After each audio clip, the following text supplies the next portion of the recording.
विधानसभा निवडणुकीच्या वेळी मतदाराची वाहतूक केल्याच्या आरोपातून इम्रान तांबोळी वय 27 राहणार मोदीखाना सोलापूर या रिक्षा चालकाची प्रथम वर्ग न्याय दंडाधिकारी व्ही.पी. कुंभार यांनी निर्दोष मुक्तता केली। कोणत्या उमेदवाराच्या सांगण्यावरून आरोपीने हे कृत्य केले हे पोलिसांना साबित करता आले नाही। 21 ऑक्टोबर 2019 रोजी विधानसभेसाठी मतदान सुरू होते। 7 रस्ता येथील मनपा मुलांची केंद्र शाळेतील बूथ क्रमांक 137 ते 177 या मतदान केंद्रावर मतदान सुरू असताना यातील फिर्यादी पोलीस हवालदार दत्तात्रय कांबळे हे पोलीस गस्त घालत या मतदान केंद्रासमोर आले। दुपारी 12:30च्या सुमारास आरोपी इम्रान हा MH13 CT 4831 या क्रमांकाच्या रिक्षातून मतदारांना आणून केंद्रावर सोडत होता। केंद्रासमोरील सार्वजनिक रस्त्याच्या वाहतुकीला अडथळा होत असल्याने गस्तीला असलेल्या पोलिसांनी त्याला दोनदा समजावून सांगितले तरी आरोपी इम्रान हा रिक्षातून मतदारांना मतदान केंद्रापर्यंत आणून सोडत होता। त्यामुळे बंदोबस्तातील पोलिसांनी त्याला पकडले। भारतीय दंडविधान कलम 188, 341, 268 आणि लोकप्रतिनिधी कायदा कलम 123(5) प्रमाणे सदर बझार पोलीस ठाण्यात गुन्हा दाखल करून अटक केली। न्यायालयात दोषारोप पत्र दाखल केले। या खटल्याच्या सुनावणी वेळेस फिर्यादी हवालदार कांबळे, पंच शिवबा टंकाळे,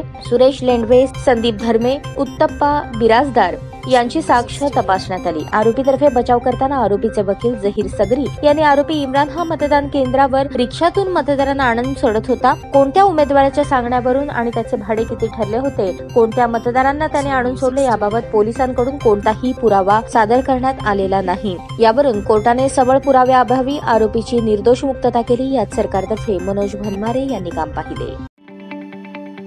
ताज्या बातम्या पाहण्यासाठी प्राईम महाराष्ट्र न्यूज चॅनलला सबस्क्राईब करा।